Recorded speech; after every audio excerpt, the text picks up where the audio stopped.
Berkas pemeriksaan mantan Direktur Keuangan Abu Turs Muhammad Qasim dilimpahkan ke Kejaksaan Negeri Makassar. Hal ini lantaran berkas tersebut telah dinyatakan lengkap atau P21 oleh penyidik Ditreskrim Suspolda Sulawesi Selatan. Pelimpahan dilakukan setelah berkas mantan manajer keuangan Abu Turs telah lengkap dan tersangka diserahkan bersamaan dengan sejumlah barang bukti berupa uang senilai 1,8 miliar rupiah, 1 unit kendaraan roda 4, perhiasan dan sejumlah dokumen dalam perkara.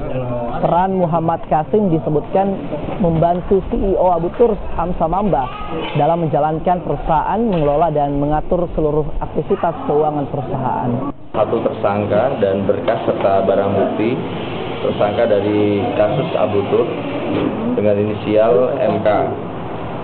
Dan kemudian untuk barang bukti yang kami serahkan itu yaitu ada sejumlah uang senilai 1,8 miliar dan kemudian ada kendaraan 1 dan sejumlah dokumen serta barang-barang properti dari Abu Turs.